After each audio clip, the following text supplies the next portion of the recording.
بسم اللہ الرحمن الرحیم والسلام علی من اتبع الہدا۔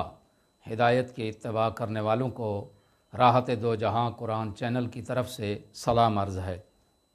تمام تعریفیں اس خدا کے لیے ہیں جس نے رات کو پردے اور نیند کو آرام کا ذریعہ بنایا اور دن کو کام کاج کرنے کے لیے قرار دیا۔ لاکھوں درود و سلام ہوں محمد و آل محمد پر۔ صاحبان ایمان، سامعین کرام، ہمارے آج کے سبق کا موضوع ہے سورہ بقرہ کی آیت نمبر 79۔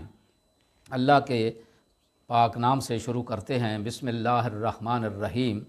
فویل للذین یکتبون الکتاب بایدیہم ثم یقولون ھذا من عند اللہ لیشتروا بہ ثمنا قلیلا فویل لہم مما کتبت ایدیہم وویل لہم مما یکسبون۔ اس کا ترجمہ یہ ہے کہ بس ہلاکت ہے ان لوگوں کے لیے جو توریت کے نام سے ایک کتاب اپنے ہاتھوں سے لکھتے ہیں، پھر دعویٰ کرتے ہیں کہ یہ اللہ کی جانب سے ہے تاکہ اس کے ذریعے ایک ناچیز معاوضہ حاصل کریں۔ بس ہلاکت ہو ان پر اس چیز کی وجہ سے جسے ان کے ہاتھوں نے لکھا، اور ہلاکت ہو ان پر اس کمائی کی وجہ سے۔ اس آیت میں استعمال ہونے والا کلمہ ویل کا مطلب ہوتا ہے ہلاکت، افسوس۔ جہاں ہلاکت اور مصائب سے نجات کا کوئی راستہ نہ ہو، وہاں ویل کا کلمہ استعمال ہوتا ہے، وہاں لفظ ویل استعمال ہوتا ہے۔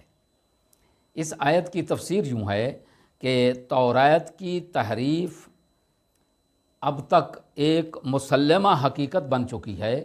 خود یہودی بھی اب یہ کہنے کی جرات نہیں کر سکتے کہ توریت من عند اللہ تبارک و تعالیٰ کا کلام ہے، بلکہ جدید تحقیقات سے تو یہاں تک عقدہ کشائی ہوئی ہے کہ توریت کے قوانین حمورابی اور بابلی قوانین، یعنی حمورابی جو ہے وہ قدیم بابل کا ایک بادشاہ ہے جس نے سب سے پہلے اپنی حکومت کے لیے جو قوانین وضع کیے ان کو قوانین حمورابی کہتے ہیں۔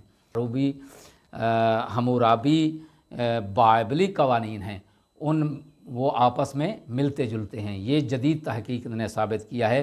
انہوں نے اس میں اتنی تحریف کر دی ہے۔ خداوند عالم ہمیں تحریف سے محفوظ رکھے اور عمل صالح کی توفیق عطا فرمائے۔ وآخر دعوانا ان الحمد للہ رب العالمین۔